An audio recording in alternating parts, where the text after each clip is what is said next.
नमस्कार। हिंदी कक्षा में आप सबका स्वागत है।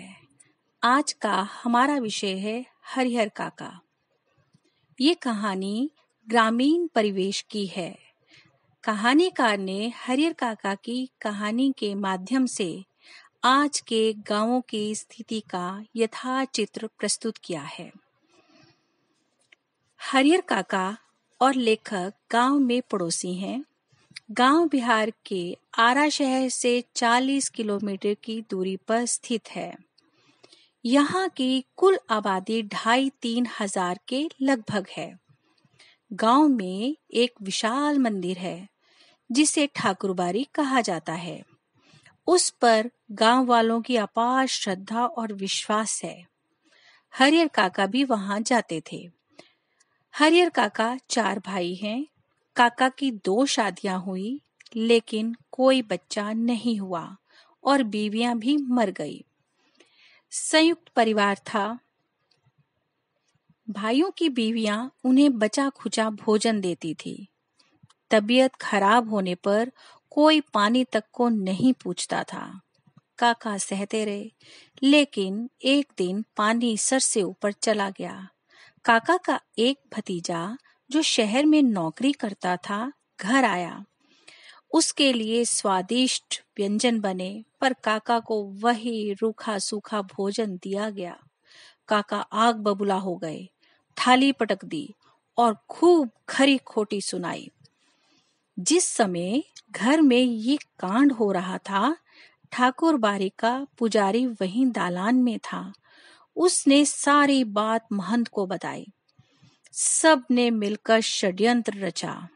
वे काका को ठाकुरबाड़ी ले आए। वहां उनकी खूब खातिरदारी की।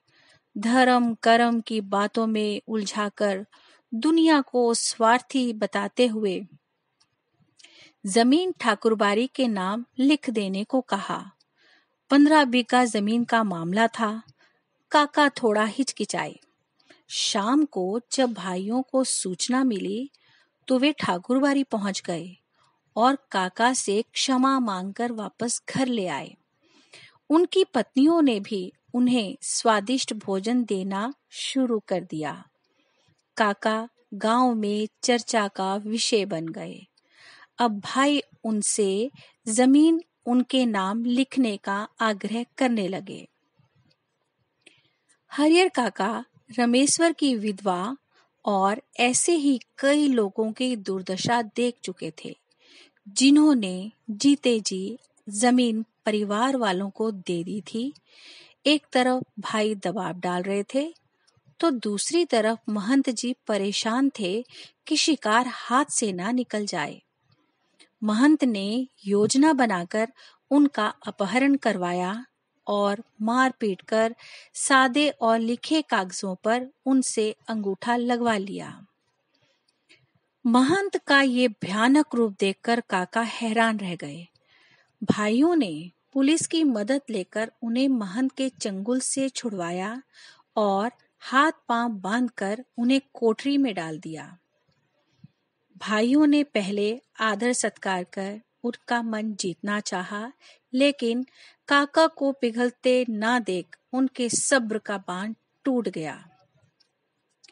उन्होंने काका को मारकर वहीं गाड़ देने की धमकी दी, परंतु काका ने जमीन उनके नाम लिखने से साफ इनकार कर दिया। तब भाइयों ने उनके मुंह में कपड़ा ठूंस दिया। घर में शोर शराबे की आवाज पड़ोसियों से होते हुए महंत जी तक जा पहुंची। वे पुलिस लेकर आ धमके। काका ने अपनी पीठ, माथे और पांव के जख्म दिखाए। काका को पुलिस की सुरक्षा प्रदान की गई।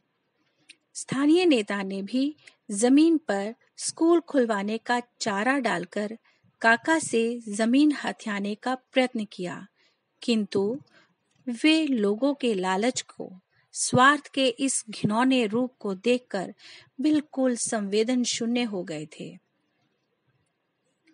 न ठीक से खाते थे, न किसी से बोलते थे, बस आकाश को निहारते रहते थे। उनके खर्चे पर पुलिस के सुरक्षाकर्मी मौज मस्ती कर रहे थे। कहानीकार ने पारिवारिक रिश्तों, सामाजिक दायित्व, धर्म की भूमिका, शासन और पुलिस का व्यवहार सभी का यथार्थ रूप सामने रखा है। कहानीकार ने झूठे सपनों में खोए समाज को जगाने का प्रयास किया है। पैसों के पीछे पागल होते समाज को होश में लाने का प्रयत्न किया है कि वे देखें और समझें कि इंसान और उसकी भावनाओं की कीमत 15 बीघा जमीन के मोल से भी कम हो चुकी है। यदि मानवीय संवेदना मर गई तो समाज अधिक दिन तक जीवित नहीं रह सकेगा।